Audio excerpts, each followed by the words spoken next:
Well, as Dale is saying really bad things, we are on our way to potentially pick up the barn find that I had mentioned in one of my previous videos.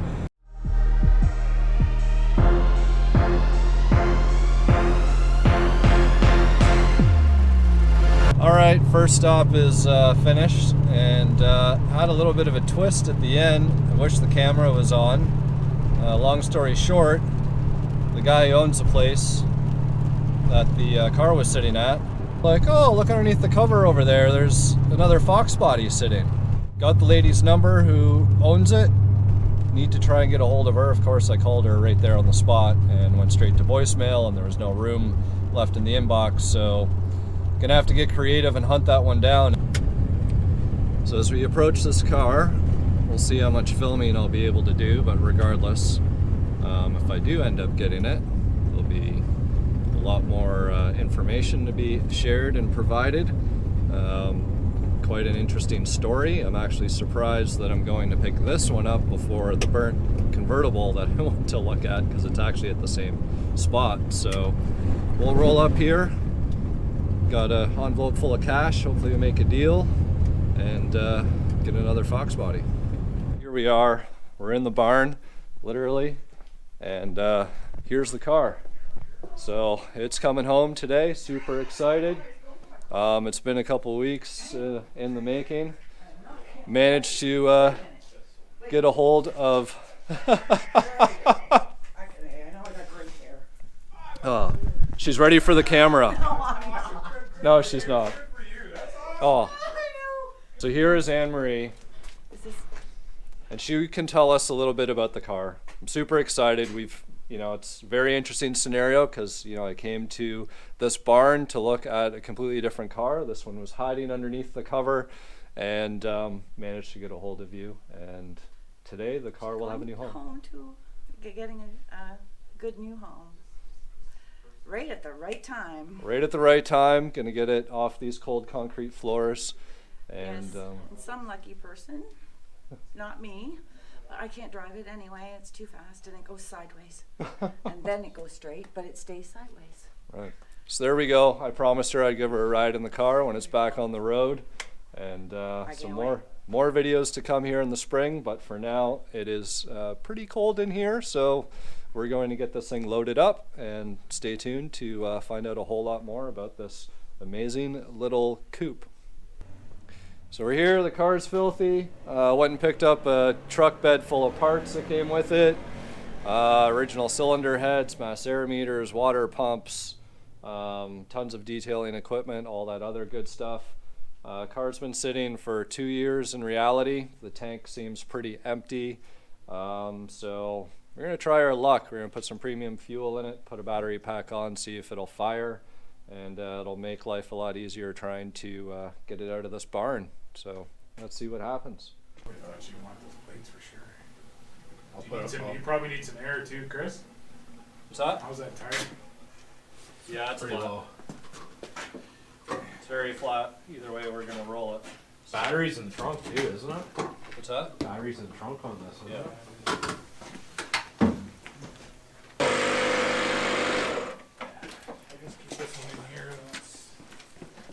No, I didn't think it was going to happen either, to be honest. I was just like, this is a long shot, especially like all the drama the first time it came. I'm like, there's no way. And then when she randomly messaged me. Is that what she did? Yeah, and you know what's funny? So she had a message, and it was like, oh, here's my incredible something. And then all of a sudden it's just all of this other stuff about the car. And then she's like, oh, sorry, the first part of that message was about my new sofa. And I'm like, okay, so then she calls me. And I'm like, oh, how's the new sofa? And that kind of like opened up Chatting away. the chatting, because she's all into like textiles. And that's when she was like, oh, I picked all the colors for the car, this, that, and the next thing. But then her phone was still like AWOL off. So when she called me, she called from her daughter's phone. And then I was just like, hey, can you have your mom call me? And like the daughter was really good. So. Well, it's good that you said we'll see her when it's all done, right? Or yeah. She comes to you. I put her on my shop, those bait stations, and now I'm finding dead mice everywhere. Well, that's because I got stationed.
Alright guys, so the secret barn find is here. The 1988 Coupe. There's about 104,000 original kilometers on this. At least that's what the odometer says. The car is very clean because I cleaned it up. So the car hadn't moved in 2 years, and when I saw it, you know, he allowed me to kind of like lift up the cover, and you know, I was kind of rolling the cover back and back and back, and you know, I got to here and I wanted to see, you know, which way does the quarter glass go? Does it go hatchback way, or is it cut off and is it coupe way? And sure enough, it was a coupe, and the car was locked up. You know, I couldn't get inside. The hood's got hood locks on it, so I couldn't see what was in the engine bay. Nothing. And of course, you know, due to privacy and everything else, I didn't really post much about it, and I didn't do any filming, unfortunately. All I could do is really talk about it. And I did post on my social media. There was a picture of the car underneath the cover, and I asked everybody, you know, what they thought it was. And you could see a little bit of the BBS wheels at the bottom. And I think the most common answer I got was a Grand National.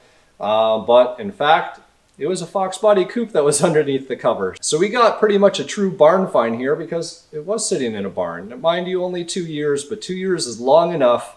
And, you know, I have some footage of underneath the car when I brought it in earlier today that I'll share with you guys. Giving it that first preliminary inspection on the underside.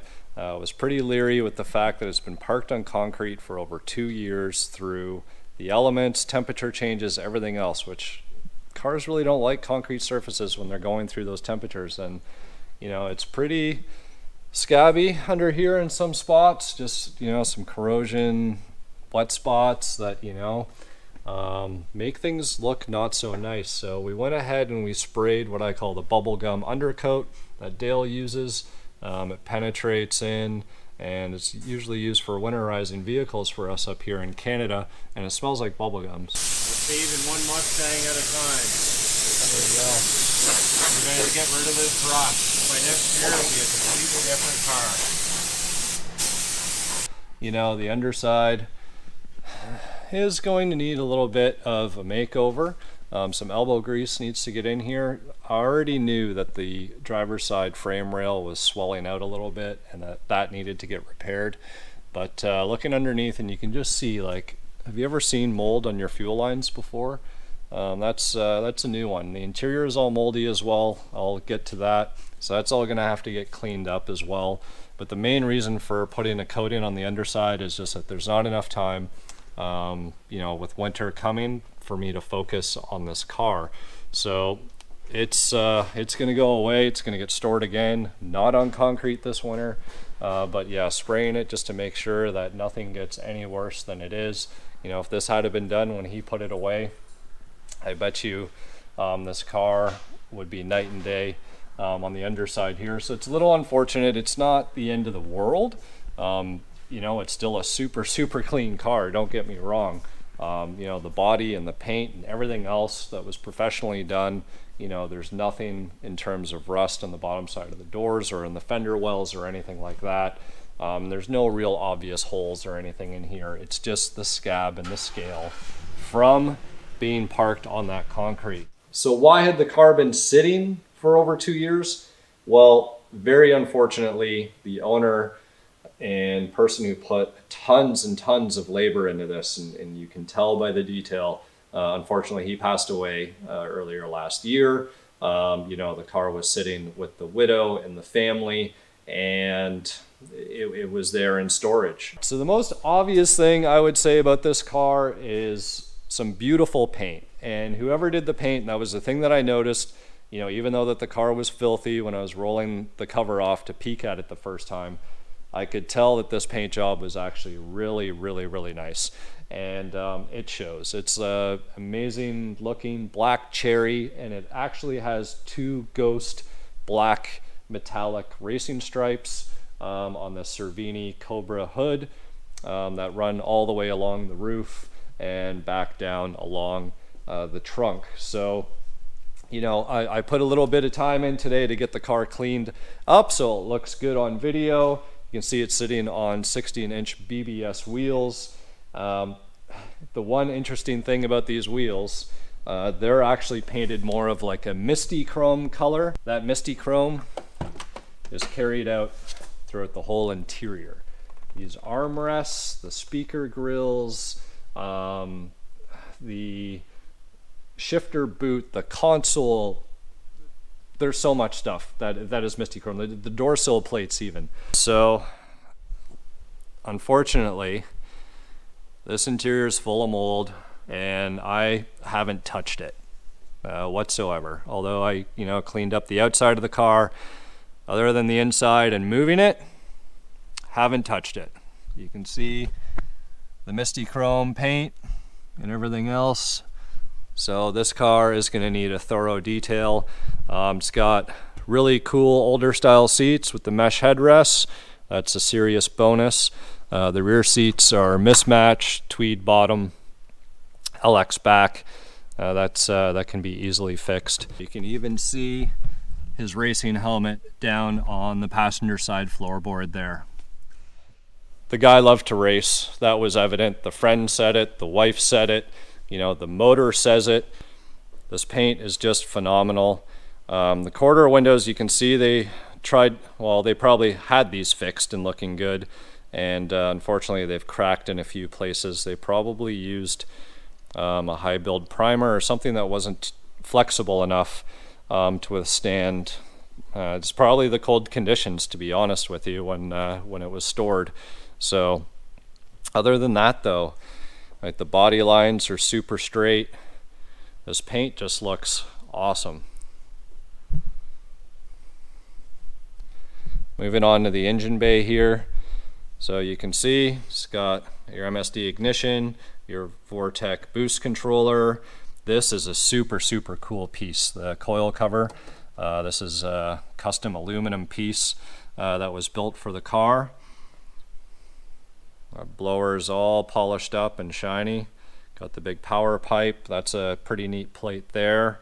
And you know, the whole rad support plate. Got rocking the old GTS headlight covers, which is pretty cool. So the motor has definitely had a lot of work done to it. You know, I'll post up all the mods down in the comment section so you guys can have a look at that. So although the body and paint on this car are, you know, it's phenomenal. It takes a lot for me to say that's a really good paint job, and well, this is a really good paint job, but there's still a lot of work for this car.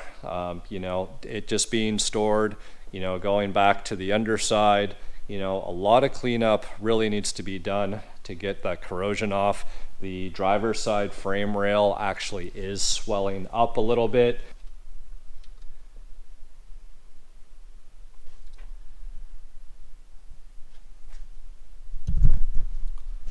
passenger side isn't that bad, but you know what, that motor really does need to come out. That frame rail needs to get fixed. And you know, these are all like little things that it's more time than anything. You know, there's an amazing car sitting here. I have no idea the next course of action, to be honest with you, because it's so late in the season. I have a lot of projects lined up. I am booked up well into the new year with things that I have to get done. So this car is going to go back into storage, not on the concrete, but after I clean up the interior and just get the mold out, get it cleaned, and a really good detail. You know, it was really important to get this thing running, get it going. I'll do another video of the car running and everything else for you guys. I know people are probably pretty excited to see, you know, how it sounds, how it runs, how it drives. Still going over everything. This is, again, very, very new in terms of its arrival, so just kind of got to go through, get all the bugs worked out. But I do need to work fast because winter is around the corner. We do have a couple good days coming, so I'm definitely going to be taking advantage of those. And from there, you guys can get some updates on this. And you know, when springtime comes around, I'll figure out exactly what's going to go down. Like I said, the motor's got to come out anyways. There's no question about that. That frame rail needs to get fixed. And from there, maybe clean up that interior. You know, everything, a lot of stuff's been painted in there. Maybe it's just a matter of scuffing it down, prepping it, converting it to black. Look really good with those seats in there. But what a cool car. You know, it's one of those stories that, you know, just kind of even surprised me. I didn't think I would end up with this car. The guy who is storing it, he's like, I'm amazed. He's like, never did I think that you're gonna end up getting this car before the winter flies. But you know what, persistence pays off. And you know, everybody asks me, you know, they're like, how are you finding these coupes? Well, it's networking, guys. You need to be reaching out. It's all about the cars that aren't for sale more than the cars that are listed for sale. And you just have to communicate. You need to reach out. You need to ask those questions. You need to leave notes on windows when you see the cars and everything else, and just kind of keep going with it. So I do want to extend a very, very big thank you to the family for being able to work with me and getting back to me even, and putting their trust that the car has gone into good hands. When it comes to estate items, and especially something that's so passionate and meaningful to a family, things can be quite challenging, they can be emotional, so on and so forth. So thank you again for allowing me to have my hands on this car and to put my personal touch on it. I did promise the family that in the springtime, when the car is running on the road again, that I would definitely go by and take them for a ride and let them see it. That's the story behind this beautiful car. Stay tuned for more, and thanks for tuning in. Thanks for subscribing. If you find my videos interesting, make sure to share them along. All your support helps, and look forward to the next video, so stay tuned.